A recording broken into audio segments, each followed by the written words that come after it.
నరికేస్తాం, చంపేస్తాం, రఫాడతాం,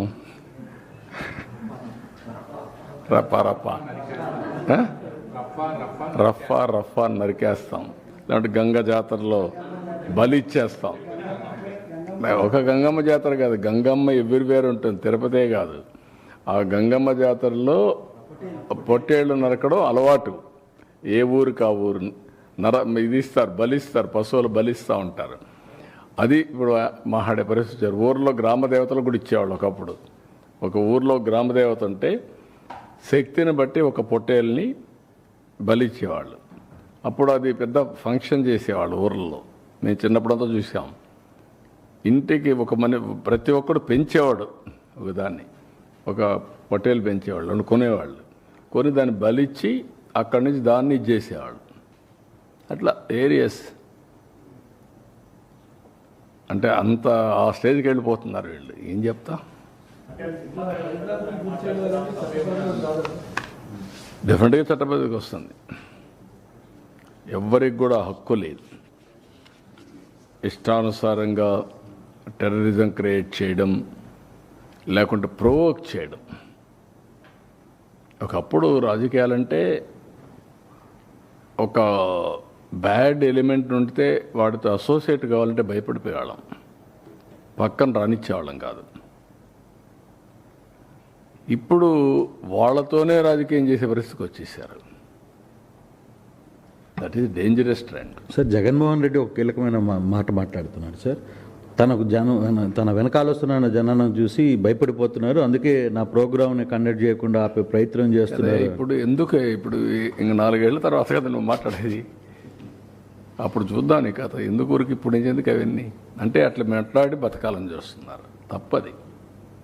ఎవరు ఇది నేను ఎందుకే మీకు ఒక మాట చెప్పాను, విచిత్రమైనటువంటి మనస్తత్వాలు ఉండే వ్యక్తులు మారుగా ఉంటారు. ఎవరన్నా మాట్లాడతారా? పోలీసులు తిడతారా? పబ్లిక్ని తిడతారా? మనం చెప్పి నరికేండ్రా పోయేసి అని చెప్తారా మీరు? ఏంటి ఇవన్నీ?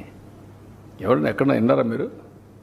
ఎప్పుడన్నా చూసారా ఈ పోకడ? ఈ రాష్ట్రంలో దేశంలో ఏ రాజకీయ నాయకుడైనా, ఏ రాజకీయ పార్టీ అయినా ఇలాంటి ఒరవడు ఉందా?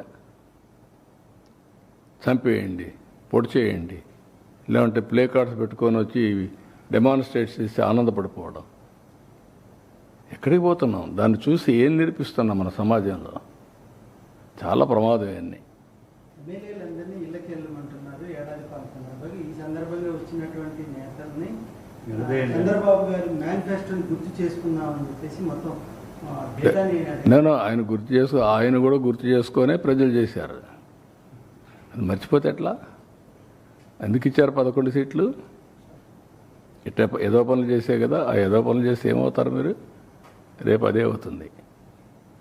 కానీ అది చేయడం తప్పు అంటాను నేను.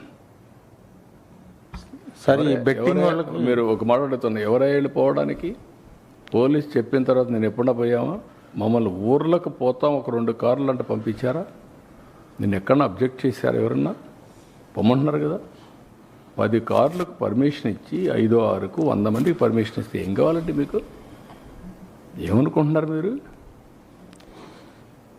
ఇరుకు సందుల్లో పోవడం, అక్కడ మీటింగ్లు పెట్టడం, స్టాంపేడ్లు కావడం, అక్కడి నుంచి ఇవన్నీ చేయడం, వైలెన్స్ క్రియేట్ చేయడం. ఎవరు నేర్పించారు మీకు ఇవన్నీ? పోలీసుల మీద మళ్ళా బ్లేమ్ చేయడం, బురద వేయడం. ఎక్కడ దొరుకుతాయి ఇవన్నీ? కొంచెం ఒక పద్ధతి, ఒక ప్రొసీజర్, ఒక హోందాతనం ఉండాలి నాయకులకి.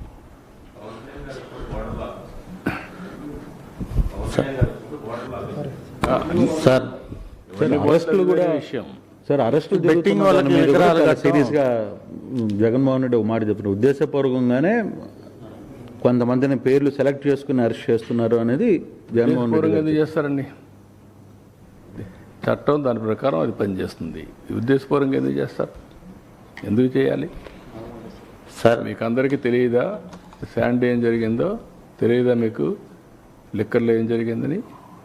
కొత్త అది అంటే మేము ఏం చేసినా రాజకీయాల్లో ఉన్నాం కాబట్టి ఎవరు దీనిపైన యాక్షన్ తీసుకోవడం ఎటు కుదురుతాయి? కాబట్టి ఇది ఒక పద్ధతి ఉంటుంది, ఏదైనా ఒక జవాబుదారితనం ఉంటుంది. సార్, ఈ బెట్టింగ్ వాళ్ళకి విగ్రహాలు పెట్టడం ఎలా చూడొచ్చు సార్? బెట్టింగ్ వాళ్ళకి విగ్రహాలు పెడుతున్నారు.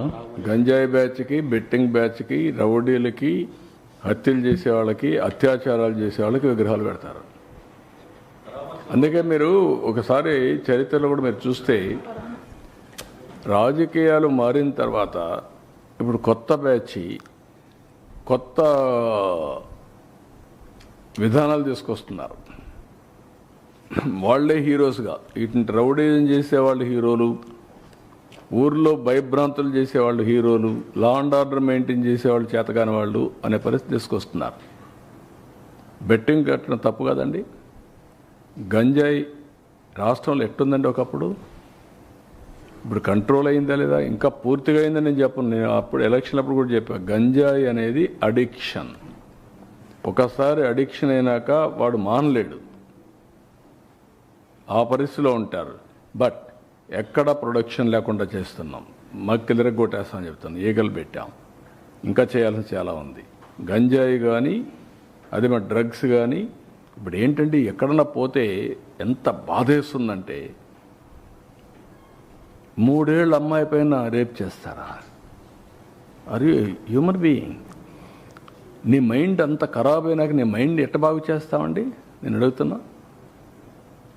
ఒక మనిషి యొక్క మైండ్ ఇంత ఖరాబ్ అయిపోతే, వాడు ఉన్మాది మార్గం తయారైపోతే, ఈ ఉన్మాదులతో సమాజానికి ఎవరికి రక్షణ? మీ పిల్లలకు రక్షణ?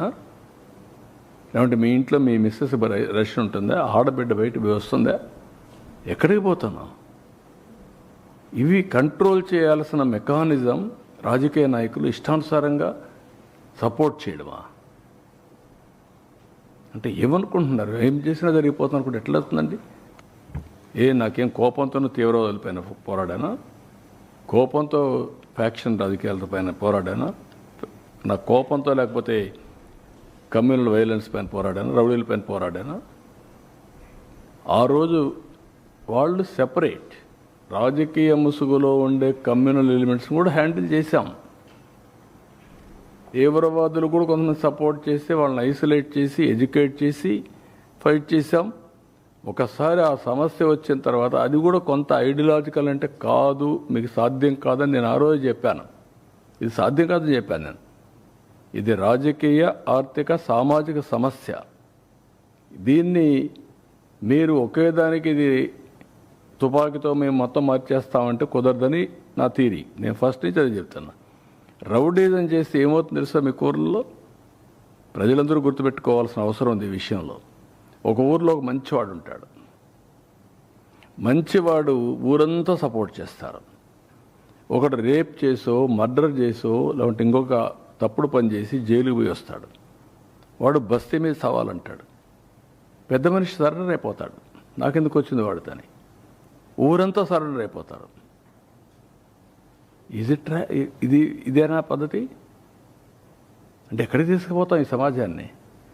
ఎవడికి న్యాయం జరుగుతుంది? ఒక రౌడీ శాసించే పరిస్థితులు ఒక ఊర్లో వస్తే మీరందరూ ఆలోచిస్తారా? చాలాసార్లు చెప్తా ఉంటాను నేను. మీ అమ్మాయికి పెళ్లి చేయాలంటే ఎంతమంది చూస్తారా? ఎన్ని తరాలు చూస్తారా మీరు? ఒక నాయకుడిని చూడరా? I'm asking. మీ భవిష్యత్తుని తీర్చిదిద్దే నాయకుడు మాత్రం మీరు చూడరు. మీ ఇంట్లో ఒక అమ్మాయిని తెచ్చుకోవాలన్నా, ఒక అమ్మాయిని ఇవ్వాలన్నా 7 తరాలు చూస్తారు, 10 మంది దగ్గర చెప్పించుకుంటారు. అప్పుడు కూడా కొన్ని జడ్జిమెంట్లో తప్పులు ఉంటాయి. కానీ ఒక నాయకుడి విషయాల్లో మీరు ఆలోచించకపోతే ఏం చేస్తారు మీరు? ఎట్లా న్యాయం జరుగుతుంది రాష్ట్రానికి? ఎవరన్నా రాశారనుకో, దానికి ఒక కలర్. వీళ్ళంతా సమాజానికి వ్యతిరేకం. నేను అడుగుతున్నా, పోయిన గవర్నమెంట్లో అరాచకాలు జరిగాయా లేదా? జరిగిన దానికి యాక్షన్ తీసుకోకుండా వదిలేస్తారా? అంటే నేను రాజకీయాల్లో ఉన్నాను కాబట్టి నా ఇష్ట ప్రకారం శాసిస్తాను, నేను చెప్పింది మీరు నమ్మాలంటే, నేను ఏం చేసినా అదే చట్టం అంటే హౌ ఇట్ ఈస్ పాసిబుల్? తప్పు అంటున్నాను. అది మీరన్నా మారాలి, లేకపోతే మీరు మార్చాలి రాష్ట్రానికి. లేకుంటే రక్షణ ఏముందండి ఈ స్టేట్కి? ఏ స్టేట్లోనే ఇలాంటివి ఉన్నాయా? ఉండవు. వితండ బాధలు వద్దు. మీరు మారండి. మారితే సమాజం మిమ్మల్ని యాక్సెప్ట్ చేస్తే అప్పుడు చూద్దాం. కానీ మీరు అలాంటి తప్పుడు పనులు చేసి నేను సమాజాన్ని అతలాకుతలం చేస్తాను ఇష్ట ప్రకారం మాట్లాడుతాను